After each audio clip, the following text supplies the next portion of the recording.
이 비싼 식당에, 이 작은 식당에 24년도에는 거의 3배가량 늘었습니다. 상위 노출은 처음에는 저도 긴가민가 했는데 이게 한 달 만에 현실로 이루어지더라고요. 어느 손님만 기다리는 그런 시대는 끝났고, 새로운 고객들, 멀리서도 내 가게로 올 수 있는 그런 마케팅을 해야 되기 시대이기 때문에.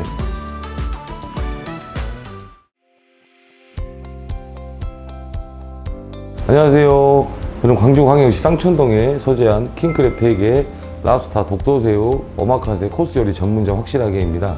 다른 대게집과 좀 차별화되게 메인은 같지만 코스 요리 구성 자체가 좀 보기 힘든 특수한 해산물로만 이루어진 그런 가게라고 합니다.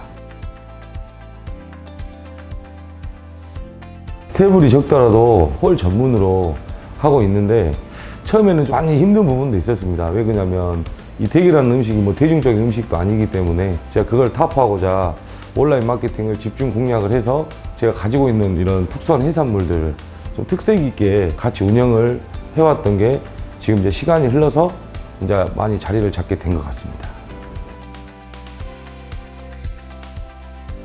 오프라인 광고는 초반에 현수막 같은 경우는 또 길에다 배치하게 되면 또 경쟁 업체들이 또 민원 신고돼서 좀 안 되는 부분도 있었고, 전단지는 별 효과가 없는 것 같아서 그때 그래서 온라인 마케팅으로 광고를 진행했던 이유인 것도 같습니다. 가게 1년 6개월인가 1년쯤 지났나, 그때부터 이제 광고 업체에서 여러 군데도 전화 오기 시작했는데, 우리 담당 이 직원분께서 저랑 조금 의사소통이 좀 맞는 것도 같고, 마케팅을 지역별로 조사도 해주시고, 시장 상황, 그리고 저희 매장에 이렇게 좀 신경을 좀 더 써주신 부분에 대해서 제가 이 회사를 더 컨택한 이유도 더 큰 것 같습니다. 사실 효과죠. 저희 킹크랩 대게, 이 독도새우 이런 전문 매장은 단가가 엄청 높은 음식이기 때문에 걱정은 많이 했죠. 담당자하고 저랑 이렇게 커뮤니케이션 주고받고 연락을 자주 하면서 그 마케팅 효과가 조금씩 늘어나기 시작해, 그때부터는 걱정한 부분이 많이 사라지게 됐습니다. 상위 노출은 처음에는 저도 긴가민가 했는데 이게 한 달 만에 현실로 이루어지더라고요. 광주 대게 맛집을 검색을 했을 때 제일 상단에 뜨기도 했었고, 첫 페이지를 넘어간 적이 없었어요. 저보다 더 오랜 가게들도 제 밑에서 노출된 걸 보고, 우리 그래도 담당자분께서 저랑 열심히 하고 있구나 라는 생각에 저는 확신을 또 갖게 되었습니다.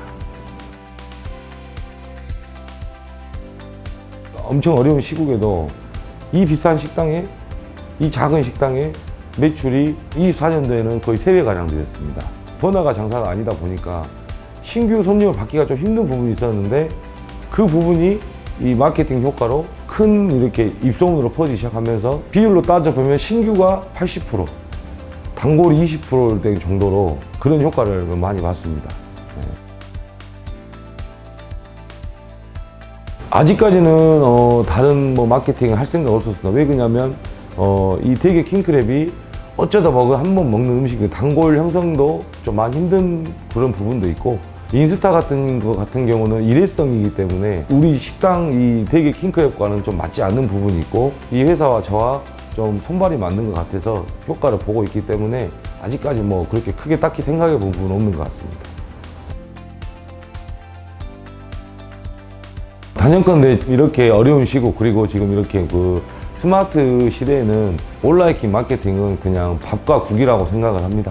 무조건 해야 된다 하고, 특히 사장님들도 오래 장사해와서 아시겠지만 어느 손님만 기다리는 그런 시대는 끝났고, 새로운 고객들, 멀리서도 내 가게로 올 수 있는 그런 마케팅을 해야 되기 시대이기 때문에 오픈 마인드로 해서 무조건 하면 승산은 있다. 그리고 거기에 덧불어 나와 회사와 같이 노력을 하면 더 큰 승산이 있기 때문에 저는 무조건 해야 된다고 생각하는 사람 중에 한 명입니다. 당연한 그거는 말씀이고, 말 안 해도 저는 그렇게 할 거고, 2년이 아닌 제가 가게가 없어지거나 하나, 이 회사가 없어지는, 누가 먼저 없어지는 한그 저는 끝까지 갈 거고, 솔직히 많이 다른 회사에서도 와서 유혹도 많이 받았어요. 가격도 싸요.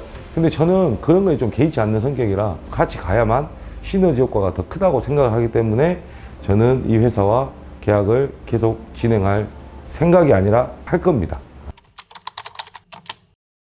뭐 일반 식당 같은 경우는 무조건 역세권에 가야 맞는데 이 대게 킹크랩집을 주로 보시다 보면 역세권에 거의 없습니다. 그 이유가 지나가다가 나 대게가 먹고 싶어 들어오는 사람도 아예 없을 뿐더러 무조건 이제 네이버 플레이스를 통해서 신중하게 선택을 하고 들어옵니다. 그래서 차라리 저는 역세권보다는 넓은 시설, 외지에서 찾아오고 주차가 편한 그런 공간이 대부분 맞다고 생각을 해서 그래서 저는 2호점은 조만간 차릴 계획이지만 무조건 동네로 가려고 생각하고 있습니다. 대게는 실질적으로 맛집보다는 업종이라는 거를 더 써서 광주 킹크랩, 뭐 서울 대게, 노원구 대게 이렇게 검색을 하기 때문에 맛집이라고 보다는 그냥 업종 키워드가 맞다고 생각을 합니다. 무조건 당연히 돈을 쓰면 그 돈값을 하니까 전 당연히 회사를 가야 된다고 생각을 해요. 특히 저희 같은 이런 대게집 같은 경우는 상단 노출이 고객들이 봤을 때 유리한 경향이 있기 때문에 체험단은 배제하고 저는 당연히 회사를 선택하는 게 맞다고 생각합니다. 저희가 이 말을 꼭 하고 싶었는데 제 컨셉 자체가 좀 다른 대게집하고 아예 다른 이제 오마카세 전문점이다 보니기 때문에 40, 50대 분들은 저는 솔직히 조금 어려운 부분이 많아요. 일단 대부분 20, 30대 손님들이 오셔가지고 뭐 대접을 한다든가 부모님을 모신다든가 내가 돈을 쓰고도 이만한 값어치를 한다고 느끼면 그게 10만 원 했든 20만 원 했든 어차피 그분들은 절대 돈을 아끼지 않으니까 저는 20, 30대 손님이 저에게는 완전히 금덩어리 같은 고객층이라고 생각합니다.